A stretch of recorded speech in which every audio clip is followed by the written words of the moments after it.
Hallelujah. ನಮ್ಮ ಕರ್ತನಾದ ಯೇಸು ಕ್ರಿಸ್ತನ ನಾಮದಲ್ಲಿ ನಿಮ್ಮೆಲ್ಲರಿಗೂ ಶುಭಗಳು. Good morning. ಈ ದಿನ ವಿಶೇಷವಾದ ದಿನವಾಗಿದೆ. ನಿಜವಾಗ್ಲೂ ನನ್ನ ಜೀವಿತದಲ್ಲಿ ಇದು ವಿಶೇಷವಾದ ದಿನವಾಗಿದೆ.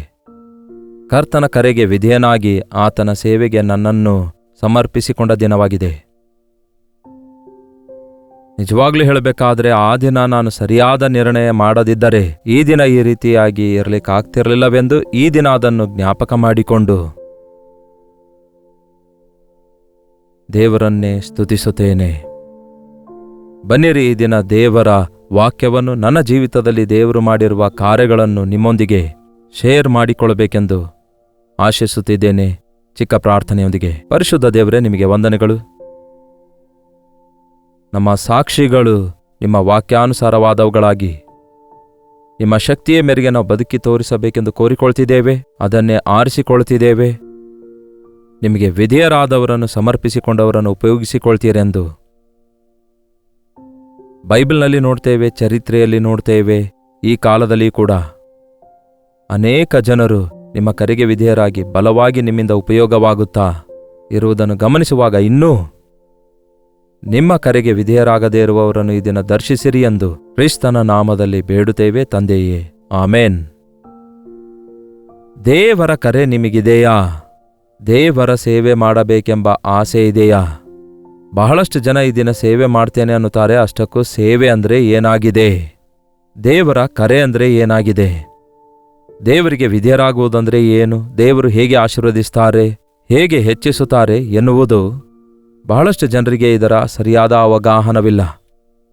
ಒಂದು ಮೆಡಿಕಲ್ ಕಾಲೇಜಿನಲ್ಲಿ ಓದಬೇಕೆನ್ನುವವನು ಅವನು ಓದುವುದೆಲ್ಲ ಮೊದಲ ದಿನವೇ ಏನೇನು ಓದಬೇಕು, ಯಾವ ಯಾವ ಸಬ್ಜೆಕ್ಟ್ಸ್ಗಳಿರ್ತವೆ, ಹೇಗೆ ಕ್ಲಾಸ್ ಇರುತ್ತೆ ಎಂಬುದಾಗಿ ಎಲ್ಲವನ್ನು ಮುಂಚಿತವಾಗಿಯೇ ತಿಳಿದುಕೊಳ್ಳಬೇಕೆಂದು ಬಯಸೋದಾದರೆ ಆಗುತ್ತದೋ? First join ಆಗಬೇಕಾಗುತ್ತೆ. ಓದುತ್ತಾ ಹೋಗ್ತಾ ಇರುವ ಹಾಗೆ ಒಂದೊಂದಾಗಿ ನಿಮಗೆ ತಿಳಿಯಪಡಿಸಲಾಗ್ತದೆ.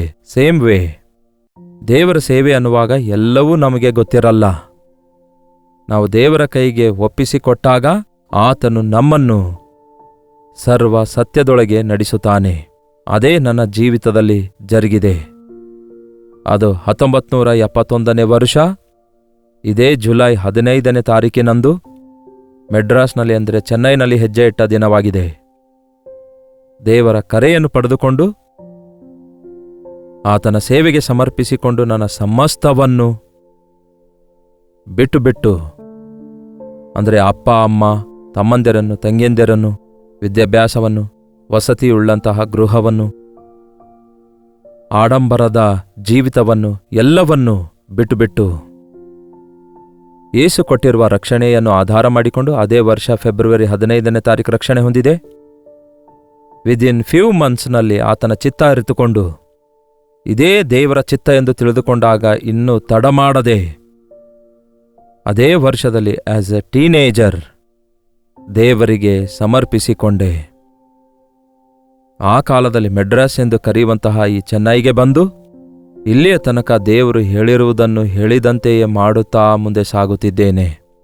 ಇವಾಗ ಏನಾಗ್ತಾ ಇದೆ, ಹೇಗೆ ದೇವರು ಈ ನಮ್ಮ ಸೇವೆಯನ್ನು ಆಶೀರ್ವದಿಸ್ತಿದ್ದಾರೆಂದು ನಾನು ಹೇಳುವ ಅಗತ್ಯವಿಲ್ಲ. ಅದನ್ನು ನೀವೆಲ್ಲರೂ ಕಣ್ಣಾರೆ ನೋಡುತ್ತಲೇ ಇದ್ದೀರಿ. ನಿಮ್ಮಲ್ಲಿ ಅನೇಕರಿಗೆ ಆ ವಿಷಯ ಗೊತ್ತು.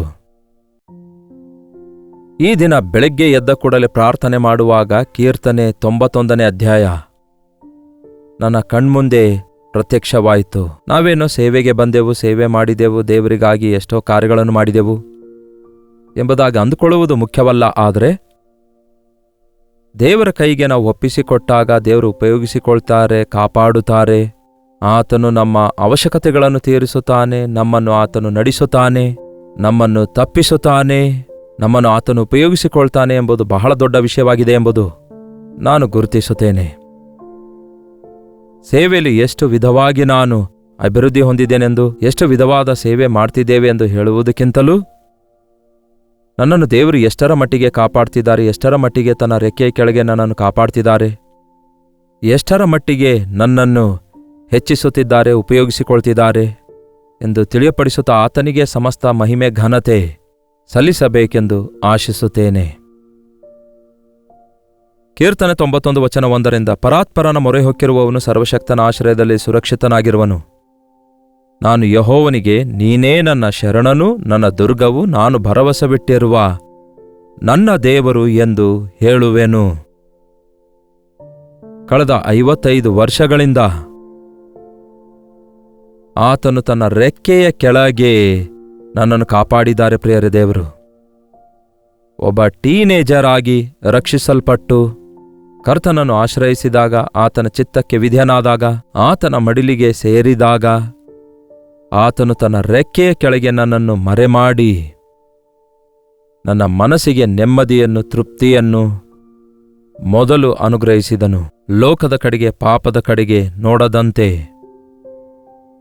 ಆತನಿಗೋಸ್ಕರವೇ ಜೀವಿಸಬೇಕೆಂಬ ಆಸೆ ಉಂಟು ಮಾಡಿದ್ರು. ಅದು ನಿಜವಾಗಲೂ ಎಷ್ಟೋ ದೊಡ್ಡ ಭಾಗ್ಯವಾಗಿದೆ ಎಂದು ನಾನು ನಂಬುತ್ತೇನೆ. ನಾನು ಭರವಸೆ ಬಿಟ್ಟಿರುವ ನನ್ನ ದೇವರು ಎಂದು ಹೇಳುವೆನು. ನಿನ್ನನ್ನು ಬೇಟೆಗಾರನ ಬಲೆಯಿಂದಲೂ ಮರಣಕರ ವ್ಯಾಧಿಯಿಂದಲೂ ತಪ್ಪಿಸುವವನು ಆತನೇ. ಏನಂತೆ? ನಿನ್ನನ್ನು ಬೇಟೆಗಾರನ ಬಲೆಯಿಂದಲೂ ನಿನ್ನನ್ನು ಬಿಡಿಸುವನು. ನನ್ನನ್ನು ಕೂಡ ಬಿಡಿಸಿದ್ದಾರೆ. ಒಬ್ಬ ಯವನಸ್ಥನಾಗಿ ಸೇವೆ ಮಾಡುವುದು ಅಷ್ಟು ಸುಲಭವಲ್ಲ ಪ್ರಿಯರೇ. ಒಬ್ಬ ಟೀನೇಜ್ನಲ್ಲಿರುವ ಯವನಸ್ಥನು ಲೋಕ ಆಕರ್ಷಣೆಗಳಿಗೆ, ಶರೀರ ಇಚ್ಛೆಗಳಿಗೆ ಒಳಗಾಗದಂತೆ ಶಿಲುಬೆ ಹೊತ್ತುಕೊಂಡು ಯೇಸುವನ್ನು ಹಿಂಬಾಲಿಸುವಂಥದ್ದು ದೊಡ್ಡ ಭಾಗ್ಯವಾಗಿದೆ. ಅದು ನಮ್ಮಿಂದ ಆಗೋದಿಲ್ಲ. ಸೈತಾನನು ಎಷ್ಟು ವಿಧವಾಗಿ ಈ ದಿನ ಯವನಸ್ಥರನ್ನು ಆಕರ್ಷಿಸುತ್ತಿದ್ದಾನೆಂದು ನೋಡಿರಿ, ತಪ್ಪು ದಾರಿ ಹಿಡಿಸುತ್ತಿದ್ದಾನೆಂದು ನೋಡ್ರಿ. ನನಗಾದರೂ ದೇವರು 10 ವರ್ಷಗಳವರೆಗೂ ದೇವರ ಮಕ್ಕಳ ಉಪಸ್ಥಿತಿಯಲ್ಲಿ, ದೇವರ ಆಲಯದಲ್ಲಿ, ಚೆನ್ನೈನಲ್ಲಿ ನನಗಿರುವ ಭಾಗ್ಯ ದೇವರು ಅನುಗ್ರಹಿಸಿದ್ದಾರೆ. ಅಹಂಭಾವ ಸಾಯಿಸಿಕೊಳ್ಳುವುದಕ್ಕಾಗಿ, ಸ್ವಾರ್ಥ ಶಿಲುಬೆಗೆ ಹಾಕುವುದಕ್ಕಾಗಿ, ಶರೀರ ಇಚ್ಛೆ, ಲೋಕದಾಸೆಗಳಿಗೆ ಅವಕಾಶ ಕೊಡದಂತೆ ಆತ್ಮಗಳಿಗಾಗಿ ದಾಹವುಳ್ಳವನಾಗಿ ಆ ದಿನಗಳಲ್ಲಿಯೇ ಬೀದಿಗಳಿಗೆ ಹೋಗಿ ಸುವಾರ್ತೆ ಸಾರುವುದಕ್ಕಾಗಿ, ವಾಕ್ಯ ಮೊಳಕಾಲೂರಿ ಓದುವುದಕ್ಕಾಗಿ ಉದಯದಲ್ಲಿಯೇ ಎದ್ದು ಪ್ರತಿದಿನ ದೇವರ ಸನ್ನಿಧಿಯಲ್ಲಿ ಗೋಳಾಡುವುದಕ್ಕೂ ಪ್ರಾರ್ಥಿಸುವುದಕ್ಕೂ ಯವನ ಕಾಲವನ್ನೆಲ್ಲ ದೇವರು ಮರೆಮಾಡಿ ಕಾಪಾಡಿದ್ರು. ನನ್ನನ್ನು ಎಲ್ಲಾ ವಿಧದಲ್ಲಿ ಕ್ರಮಪಡಿಸಿದ್ರು. ನನ್ನನ್ನು ಕಠಿಣವಾಗಿ ಗದರಿಸಿ ಶಿಕ್ಷಿಸಿ ಮೇಲಿಂದ ಮೇಲೆ ನನ್ನನ್ನು ತಿದ್ದಿರುವಂತಹ ದೈವ ಸೇವಕರುಗಳಿಗಾಗಿ ನಾನು ಯಾವಾಗಲೂ ದೇವರನ್ನು ಸ್ತುತಿಸ್ತೇನೆ. ಅಧೀನವಾಗದಂತೆ, ಒಳಗಾಗದಂತೆ, ಪರಿಚಾರಕನಾಗಿರದಂತೆ ಯಾರೊಬ್ಬರೂ ಸೇವಕನಾಗಲ್ಲ ಪ್ರಿಯರೇ. ಒಬ್ಬ ನಾಯಕನಾಗಲಾರನು. ದೇವರು ಕೂಡ ಉಪಯೋಗಿಸಿಕೊಳ್ಳಲಿಕ್ಕಾಗುವುದಿಲ್ಲ ಎಂಬುದು ಗಮನಿಸುತ್ತಿದ್ದೇವೆ ಈ ದಿನ. ಅಂತಹ ಆಸೆ ಬಹಳಷ್ಟು ಜನರಿಗಿಲ್ಲ. ಯೇಸುಕ್ರಿಸ್ತನೇ ಈ ಲೋಕಕ್ಕೆ ಬಂದು ತನ್ನ 30 ವರ್ಷಗಳ ವಯಸ್ಸಿನವರೆಗೂ ಅಡಗಿಕೊಂಡಿದ್ರು. ನನ್ನ ಜೀವಿತದಲ್ಲಿಯೂ ಹಾಗೇ ಆಯಿತು. ನನ್ನ 30ನೇ ವರ್ಷದ ವಯಸ್ಸಿನವರೆಗೂ ಅನೇಕ ವಿಧವಾದ ಸೇವೆಯಂತೂ ಮಾಡಿದೆ, ಆದರೆ ಅಡಗಿಕೊಂಡು ಮಾಡಿದೆ.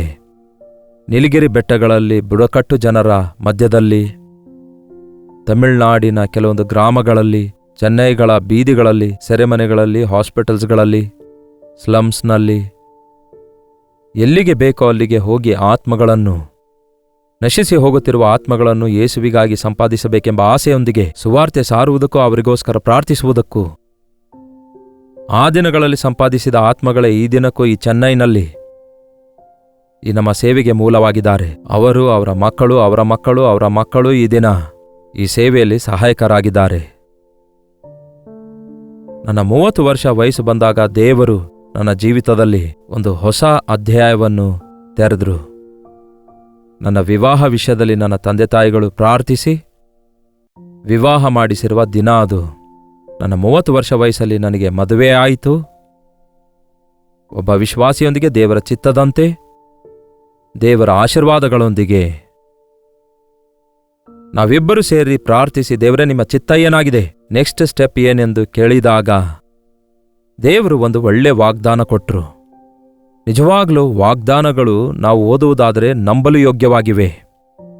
ದೇವರ ಮಾತುಗಳು ನಂಬಲು ಯೋಗ್ಯವಾಗಿವೆ. ಯೆಶಾಯನ ಪುಸ್ತಕ, ಅದರಲ್ಲಿ ಮತ್ತೊಮ್ಮೆ ಹೇಳ್ತೇನೆ, ಯೆಶಾಯನ ಪುಸ್ತಕ 55ನೇ ಅಧ್ಯಾಯ 4ನೇ ವಚನ. ಇಗೋ, ನಾನು ಅವನನ್ನು ಜನಾಂಗಗಳಿಗೆ ಸಾಕ್ಷಿಯನ್ನಾಗಿಯೂ ನಾಯಕನನ್ನಾಗಿಯೂ ಅಧಿಪತಿಯನ್ನಾಗಿಯೂ ನೇಮಿಸಿದೆನು. ಅಲ್ಲಿಯವರೆಗೂ ನಾನು ಅಕೌಂಟೇಬಿಲಿಟಿ ಅಂದರೆ ಒಬ್ಬರಿಗೆ ಲೆಕ್ಕ ಒಪ್ಪಿಸುವವನಾಗಿ, ದೈವ ಸೇವಕರ ಅಧೀನತೆಯಲ್ಲಿ ಅವರ ಗೈಡೆನ್ಸ್ನಲ್ಲಿ ಅವರ ತಿದ್ದುಪಾಟಿನೊಂದಿಗೆ ಅವರ ಕೈ ಕೆಳಗೆ ಸೇವೆ ಮಾಡಿದೆ. ಈಗ ವಿವಾಹವಾದ ನಂತರ ದೇವರೇ, ಈಗ ನಿಮ್ಮ ಚಿತ್ತ ಏನಾಗಿದೆ ಎಂದು ಕೇಳಿದಾಗ ಸ್ಪಷ್ಟವಾಗಿ ದೇವರು ಹೇಳಿದ್ರು, ಇಗೋ ಜನಾಂಗಗಳಿಗೆ ಸಾಕ್ಷಿಯನ್ನಾಗಿಯೂ ಅವನನ್ನು ನೇಮಿಸಿದ್ದೇನೆ, ನಾಯಕನನ್ನಾಗಿಯೂ ಅಧಿಪತಿಯನ್ನಾಗಿಯೂ ನಾನು ನೇಮಿಸಿದ್ದೇನೆ ಅಂದರು. I will make him a leader. ಒಂದು ಇಂಡಿಪೆಂಡೆಂಟ್ ಮಿನಿಸ್ಟ್ರಿ ಪ್ರಾರಂಭಿಸುವುದಕ್ಕಾಗಿ ದೇವರು ವಾಗ್ದಾನ ಕೊಟ್ಟರು. ನಾನು ರಕ್ಷಿಸಲ್ಪಟ್ಟಾಗ ದೇವರು ಕೊಟ್ಟ ವಾಗ್ದಾನ ಯೆರೆಮೀಯನ ಪುಸ್ತಕ 1ನೇ ಅಧ್ಯಾಯ 4ನೇ ವಚನವಾಗಿದೆ. ನೀನು ಇನ್ನು ತಾಯಿ ಗರ್ಭದಲ್ಲಿರುವಾಗಲೇ ನಿನ್ನನ್ನು ತಿಳಿದೆನು, ಗರ್ಭದಲ್ಲಿ ರೂಪಿಸಲ್ಪಡುವ ಮುಂಚೆಯೇ ನಿನ್ನನ್ನು ಅರಿತೆನು, ನೀನು ಉದರದಿಂದ ಹೊರಗೆ ಬರುವುದಕ್ಕಿಂತ ಮುಂಚೆಯೇ ಪ್ರತಿಷ್ಠಿಸಿದೆನು, ಜನಾಂಗಗಳಿಗೆ ಪ್ರವಾದಿಯನ್ನಾಗಿ ನಿನ್ನನ್ನು ನೇಮಿಸಿದೆನು ಎಂದು ದೇವರು ವಾಗ್ದಾನ ಕೊಟ್ಟರು. ಬಟ್ ಆ ವಾಗ್ದಾನ 10 ವರ್ಷಗಳಲ್ಲಿ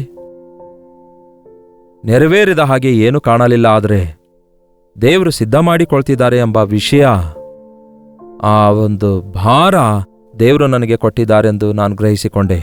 ಈಗ ಮತ್ತಷ್ಟು ಸ್ಪಷ್ಟವಾಗಿ ದೇವರು ಒಂದು ವಾಗ್ದಾನ ಕೊಟ್ಟ ತಕ್ಷಣವೇ ನೆರವೇರಬೇಕಂದುಕೊಳ್ತೇವೆ. 10 ವರ್ಷಗಳ ನಂತರ He confirmed that promise with another promise. Step by step ಈ ದೇವರು ನಮ್ಮೊಂದಿಗೆ ಮಾತಾಡ್ತಾರೆ, ನಡೆಸುತ್ತಾರೆ ಎಂಬುದನ್ನು ನಾನು ಗಮನಿಸಿದ್ದೇನೆ. ಅಲ್ಲಿಯವರೆಗೂ ಒಬ್ಬ ಅನಾಮಿಕನಾಗಿ ಅಡಗಿಕೊಂಡು ಸೇವೆ ಮಾಡಿರುವಂತಹ ನನಗೆ ಸಡನ್ನಾಗಿ ಒಂದು ಸೇವೆ ಪ್ರಾರಂಭಿಸು ಅಂದಾಗ ನನಗೇನೂ ಅರ್ಥವಾಗಲಿಲ್ಲ. ಹೇಗೆ ಪ್ರಾರಂಭಿಸಬೇಕು, ಎಲ್ಲಿ ಪ್ರಾರಂಭಿಸಬೇಕು? ನಮಗೆ ಅನುಕೂಲವಾದ ಸ್ಥಳದಲ್ಲಿ ಚೆನ್ನೈನಲ್ಲೇ ಚರ್ಚೆ ಆರಂಭಿಸೋಣ ಅಂದುಕೊಂಡೆವು. ಆದರೆ ಸ್ಪಷ್ಟವಾಗಿ ವೆಸ್ಟ್ ಗೋದಾವರಿ ಜಿಲ್ಲೆಯಲ್ಲಿ ಒಂದು ಮೂಲೆಯಲ್ಲಿರುವ ಹಳ್ಳಿಯನ್ನು ತೋರಿಸಿದ್ರು. ಆ ಚಿಕ್ಕ ಗ್ರಾಮದಲ್ಲಿಯೇ ನಾವು ಸೇವೆಯನ್ನು ಪ್ರಾರಂಭಿಸಲು ಸಾಧ್ಯವಾಯಿತು. ಅದೆಲ್ಲವನ್ನು ನಾನು ನಿಮಗೆ ಬಹಳಷ್ಟು ಸಾರಿ ಹೇಳಿಕೊಂಡಿದ್ದೇನೆ. ನೀವು ನಮ್ಮ ವೆಬ್ಸೈಟ್ ಸಂಧಿಸೋದಾದರೆ you can see the full testimony. ಎಂತಹ ದೊಡ್ಡ ದೇವರು ನೋಡಿ! ಆತನ ಕರೆ ಎಷ್ಟು ಉನ್ನತವಾಗಿದೆ ಎಂದರೆ ಹೆಚ್ಚು ಕಡಿಮೆ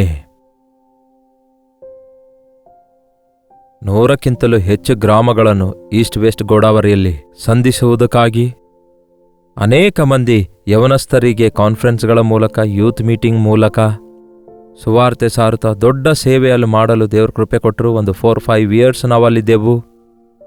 ಆನಂತರ ದೇವರು ಗೋ ಬ್ಯಾಕ್ ಟು ಚೆನ್ನೈ ಅಂದರು. I didn't understand why it is, but ಯಾವುದು ಉತ್ತಮವಾದದೆಂದು ಆತನಿಗೆ ಗೊತ್ತಿರೋದ್ರಿಂದ ಮತ್ತಷ್ಟು ಉನ್ನತವಾದ ರೇಡಿಯೋ ಸೇವೆ, ಟಿವಿ ಸೇವೆ, ಈ ದಿನ ಈ ಸೋಷಿಯಲ್ ಮೀಡಿಯಾ ಸೇವೆ ನಾವು ಮಾಡ್ತಿರೋದಾದರೆ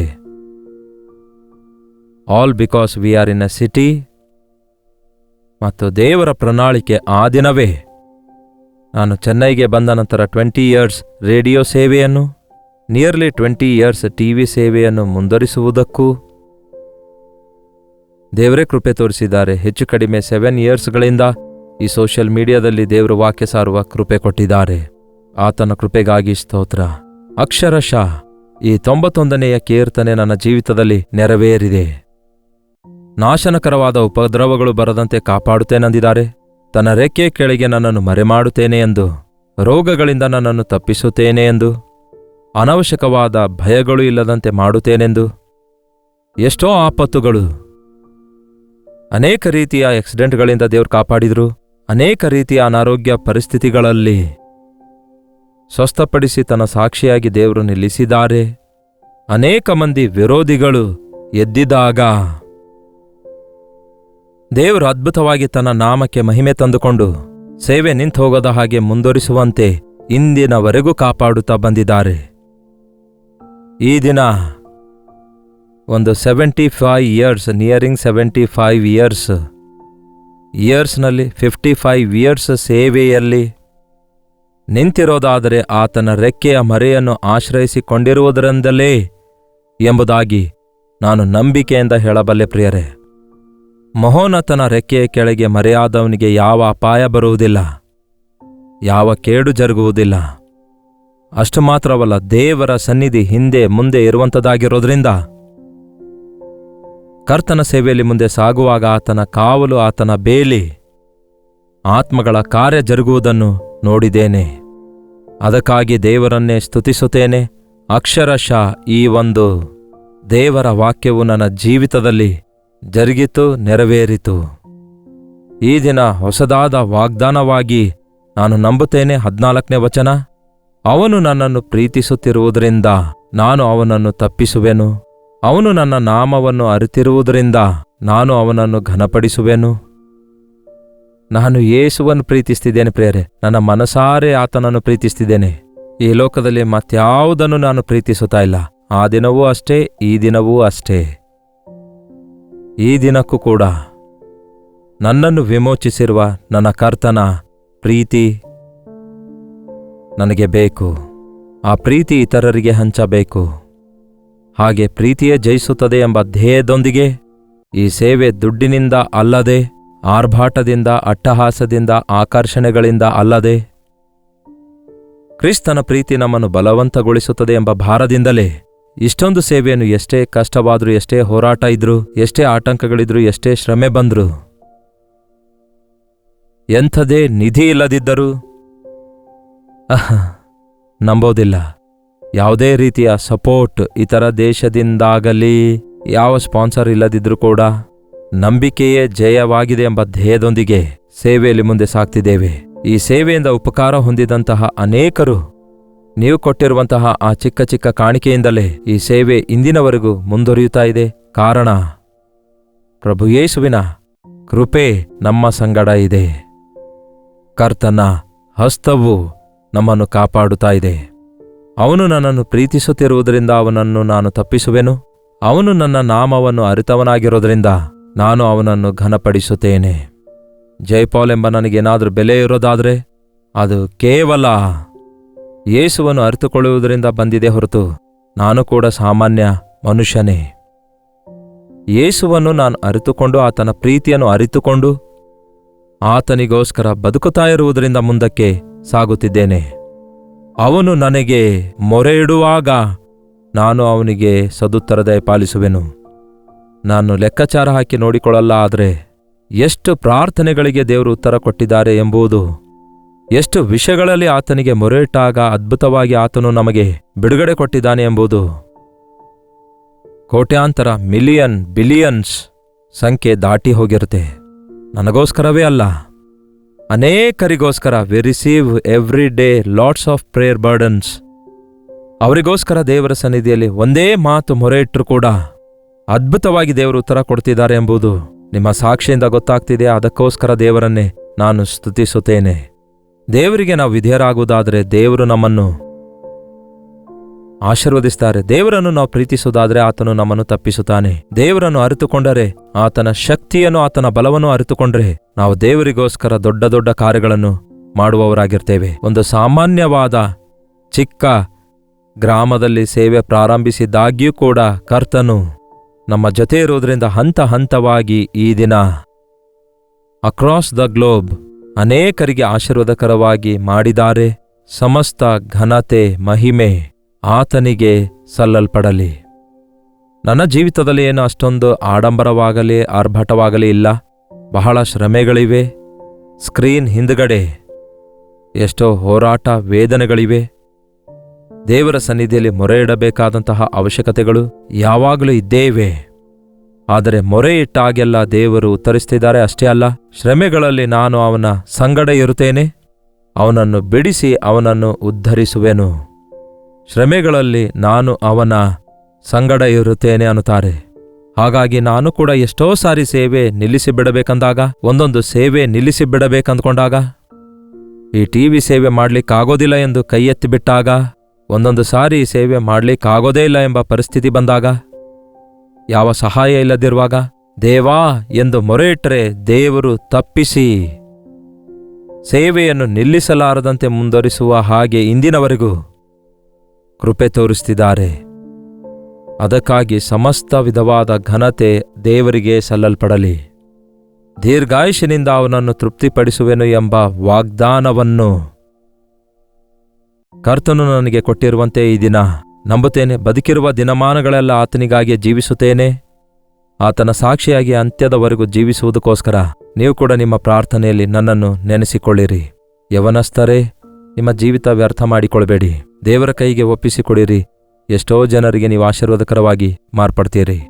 ಪ್ರಾರ್ಥನೆ. ಪರಿಶುದ್ಧ ದೇವರೇ, ಪ್ರೀತಿಯುಳ್ಳ ತಂದೆಯೇ, ನಿಮ್ಮ ರೆಕ್ಕೆ ಕೆಳಗೆ ಮರೆಯಾದವನಿಗೆ ಎಷ್ಟು ಕ್ಷೇಮ ಇದೆ ದೇವರೇ, ಎಷ್ಟು ಸುರಕ್ಷತೆ ಇದೆ. ನಿಮ್ಮನ್ನು ಆಶ್ರಯಿಸಿದವರಿಗೆ ಎಷ್ಟು ಮೇಲುಗಳು ದೇವರೇ, ನಿಮ್ಮನ್ನು ಮೊರೆ ಇಟ್ಟವರಿಗೆ ಎಷ್ಟು ಉತ್ತರಗಳಿವೆ ದೇವರೇ.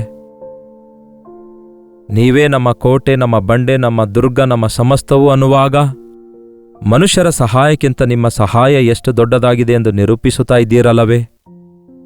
ಇಷ್ಟು ವರ್ಷಗಳವರೆಗೂ ಯೇಸುವೆ ನಿಮಗೋಸ್ಕರ ಜೀವಿಸುವುದಕ್ಕೂ, ನೀವು ಒಪ್ಪಿಸಿಕೊಟ್ಟ ಕೆಲಸ ಮಾಡುವುದಕ್ಕೂ, ಸುವಾರ್ತೆ ಪ್ರಕಟಿಸುವುದಕ್ಕೂ, ಅನೇಕ ಆತ್ಮಗಳನ್ನು ರಕ್ಷಣೆಯೊಳಗೆ ನಡೆಸುವುದಕ್ಕೂ, ಮತ್ತೆ ಇನ್ನೂ ಅನೇಕರನ್ನು ಆಧ್ಯಾತ್ಮಿಕವಾಗಿ ಬಲಪಡಿಸುವುದಕ್ಕೂ ನೀವು ಜೊತೆ ಇರುವುದಕ್ಕಾಗಿ, ನಿಮ್ಮ ಕೃಪೆ ತೋರಿಸಿರುವುದಕ್ಕಾಗಿ, ನನ್ನನ್ನು ಬಲಪಡಿಸುವ ಆತನಲ್ಲಿದ್ದುಕೊಂಡು ನಾನು ಎಲ್ಲವನ್ನೂ ಮಾಡಲು ಶಕ್ತನು ಎಂಬ ಮಾತಿನಂತೆ ಈ ದಿನ ನಿಮಗೆ ಎಲ್ಲ ಮಹಿಮೆ ಘನತೆ ಸಲ್ಲಿಸುತ್ತೇನೆ. ಕರೆದಾತನು ನಂಬಿಗಸ್ತನಾಗಿದ್ದಾನೆಂದು, ನಿಮ್ಮನ್ನು ಪ್ರೀತಿಸುವವರನ್ನು ತಪ್ಪಿಸುತ್ತೀರೆಂದು, ನಿಮ್ಮನ್ನು ಅರಿತವರನ್ನು ರಕ್ಷಿಸುತ್ತೀರೆಂದು, ನಿಮಗೆ ಮೊರೆ ಇಟ್ಟವರಿಗೆ ಉತ್ತರಿಸುತ್ತೀರೆಂದು, ಶ್ರಮೆಗಳಲ್ಲಿ ಅವರ ಸಂಗಡ ಇರ್ತೀರೆಂದು, ಈ ಸಮಯದಲ್ಲಿ ಯಾರ್ಯಾರು ಈ ಪ್ರಾರ್ಥನೆಯಲ್ಲಿ ಐಕ್ಯವಾಗಿದ್ದಾರೋ, ನಿಮ್ಮ ಕರೆ ಇದ್ರೂ ಕೂಡ ವಿಧೇಯರಾಗುವವರನ್ನು, ನೀವು ಕರೆದರೂ ಕೂಡ ಹಿಂದೆ ಹೆಜ್ಜೆ ಹಾಕ್ತಾ ಇರುವವರನ್ನು ಈ ಸಮಯದಲ್ಲಿ ದರ್ಶಿಸಿರಿ ಎಂದು ಪರಿಶುದ್ಧಾತ್ಮನಿಂದ ಅಂಥವರನ್ನು ಅಭಿಷೇಕಿಸಿ ನಿಮ್ಮ ಬರೋಣದವರೆಗೂ ನಂಬಿಗಸ್ತರಾಗಿರುವ ಹಾಗೆ ಸಹಾಯ ಮಾಡಿರಿ ಎಂದು ಕ್ರಿಸ್ತನ ನಾಮದಲ್ಲಿ ಬೇಡುತ್ತೇವೆ ತಂದೆಯೇ, ಆಮೇನ್. ನಮ್ಮ ತಂದೆಯಾದ ದೇವರ ಪ್ರೀತಿಯು, ಮಗನಾಗಿರುವ ಕ್ರಿಸ್ತನ ಕೃಪೆಯು, ಆದರಣೆ ಕರ್ತನಾದ ಪವಿತ್ರಾತ್ಮನ ಸಹವಾಸವು ಕೂಡಿ ಬಂದಿರುವ ನಮ್ಮೆಲ್ಲರ ಸಂಗಡ ಇಂದಿಗೂ ಸದಾಕಾಲಕ್ಕೂ ನೆಲೆಯಾಗಿರಲಿ. ಆಮೇನ್. ದೇವರಿಗೆ ಸ್ತೋತ್ರ. ನಿಮ್ಮ ಪ್ರಾರ್ಥನಾ ಮನವಿಗಳನ್ನು 8939731313 ನಂಬರ್ಗೆ, ಇತರ ದೇಶದಿಂದ ವೀಕ್ಷಿಸುವುದಾದರೆ ಕೊಡಲ್ಪಟ್ಟಿರುವ ಇದೇ ನಂಬರ್ಗೆ ತಿಳಿಯಪಡಿಸಿರಿ. ಮುಖ್ಯವಾಗಿ ಇದನ್ನು ನಿಮ್ಮಲ್ಲಿ ಯಾರಾದರೂ ಸೇವೆಗೆ ಸಮರ್ಪಿಸಿಕೊಳ್ಳೋದಾದರೆ ಆ ವಿಷಯ ತಿಳಿಯಪಡಿಸಿರಿ. ನನ್ನ ಒಂದು ಅನುಭವ, ನನ್ನ ಸಾಕ್ಷಿ ನಿಮಗೆ ಒಂದು ಪ್ರೋತ್ಸಾಹಕರವಾಗಿರೋದಾದರೆ ಆ ವಿಷಯವನ್ನು ಕೂಡ ತಿಳಿಯಪಡಿಸಿರಿ. ನಿಮ್ಮ ಪ್ರಾರ್ಥನೆಯಲ್ಲಿ ನಮ್ಮ ಸೇವೆಗೋಸ್ಕರ, ನನಗೋಸ್ಕರ, ನಮ್ಮ ಕುಟುಂಬಕ್ಕೋಸ್ಕರ, ನನ್ನ ಮಕ್ಕಳಿಗೋಸ್ಕರ, ಅವರ ಕುಟುಂಬಗಳಿಗೋಸ್ಕರ ಪ್ರಾರ್ಥಿಸಿರಿ. ನಾವೆಲ್ಲರೂ ಅಂತ್ಯದವರೆಗೂ ನಾನು ನನ್ನ ಮನೆಯವರು ಯೆಹೋವನನ್ನೇ ಸೇವಿಸುವೆವೆಂಬ ಮಾತಿನಂತೆ ಮುಂದೆ ಸಾಗುವ ಹಾಗೆ, ದೇವರ ಕೃಪೆಯಲ್ಲಿ ಭದ್ರಪಡಿಸುವ ಹಾಗೆ ನೀವು ಕೂಡ ನಮಗೋಸ್ಕರ ಪ್ರಾರ್ಥಿಸಿರಿ. ಕರ್ತನ ಚಿತ್ತವಿರುವುದಾದರೆ ಈ ದಿನ All India Christian leaders summit ವಿಜಯವಾಡದಲ್ಲಿ ನಡೆಯುತ್ತಿದೆಯಲ್ಲವೇ? ನೀವೇನಾದರೂ ರಿಜಿಸ್ಟರ್ ಮಾಡಿಕೊಂಡಿದ್ದೀರಾ? ಇವಾಗಲಾದರೂ ಮಾಡಿಕೊಳ್ಬೋದು. ಲಾಸ್ಟ್ ಮಿನಿಟಲ್ಲಿ ಟ್ರೈ ಮಾಡಿ. 8144123456 ಎಂಬ ನಂಬರ್ಗೆ ಕರೆ ಮಾಡಿರಿ. ನೀವು ಸೇವಕರಾಗಿರೋದಾದರೆ, ಸೇವೆಗೆ ಸಮರ್ಪಿಸಿಕೊಂಡಿರೋದಾದರೆ, ಸೇವೆ ಮಾಡ್ತಿರೋದಾದರೆ ಈ ಸಮಿಟ್ ನಿಮಗೆ ಎಷ್ಟೋ ಉಪಯೋಗವಾಗಿರುತ್ತೆ. ಅಷ್ಟು ಮಾತ್ರವಲ್ಲ, ವಿಜಯವಾಡದ ಸುತ್ತಮುತ್ತಲಿರುವಂಥವರೆಲ್ಲರೂ ಈ ದಿನ ಸಾಯಂಕಾಲ ವಿಜಯವಾಡದಲ್ಲಿ ದಿ ವೆನ್ಯೂ ಕನ್ವೆನ್ಷನ್ ಎಂಬ ಸ್ಥಳದಲ್ಲಿ ನಾವೆಲ್ಲರೂ ಸೇರಿ ದೇವರನ್ನು ಸ್ತುತಿಸೋಣ. ಮತ್ತಷ್ಟೇ ಹೆಚ್ಚಾಗಿ ದೇವರ ಕಾರ್ಯಗಳನ್ನು, ದೇವರ ಉಪಕಾರಗಳನ್ನು ಜ್ಞಾಪಕ ಮಾಡಿಕೊಳ್ಳೋಣ. ಈ ಸೇವೆಯಿಂದ ಉಪಕಾರ ಹೊಂದಿದಂತಹ ನೀವೆಲ್ಲರೂ ಎಲ್ಲಿದ್ದರೂ ಕೂಡ ದಯವಿಟ್ಟು ನನ್ನನ್ನು ನಿಜವಾಗ್ಲೂ ಪ್ರೀತಿಸುವುದಾದರೆ, ಈ ಸೇವೆಯಿಂದ ನೀವು ಆಶೀರ್ವದಿಸಲ್ಪಟ್ಟಿರೋದಾದರೆ ತಪ್ಪದೆ ಹಾಜರಾಗಿರಿ. ನಿಮ್ಮ ಸಾಕ್ಷಿಗಳನ್ನು ಹಂಚಿಕೊಳ್ಳಿರಿ. ನಾವೆಲ್ಲರೂ ಸೇರಿ ದೇವರ ನಾಮವನ್ನು ಘನಪಡಿಸೋಣ. ಮರೆಯಬೇಡಿರಿ, ಈ ದಿನ ಸಾಯಂಕಾಲ 6 ಗಂಟೆಯಿಂದ 10 ಗಂಟೆಯವರೆಗೂ ಯಾವ ರಿಜಿಸ್ಟ್ರೇಷನ್ ಬೇಕಾಗಿಲ್ಲ. ನಿಮ್ಮೆಲ್ಲರನ್ನು ಪ್ರೀತಿಯಿಂದ ಆಹ್ವಾನಿಸುತ್ತೇನೆ. ಬರಲು ಅನುಕೂಲವಿರುವವರೆಲ್ಲರೂ ಬನ್ನಿ. ಈ ಸ್ತುತಿಕೂಟದಲ್ಲಿ, ಕೃತಜ್ಞತೆಯ ಕೂಟದಲ್ಲಿ ಪಾಲ್ಗೊಂಡು ದೈವಾಶೀರ್ವಾದ ಹೊಂದಿಕೊಳ್ಳಿರಿ. ಅಲ್ಲಿವರೆಗೂ ದೇವರ ಮಹಾಕೃಪೆ ನಿಮ್ಮೆಲ್ಲರೊಂದಿಗಿರಲಿ.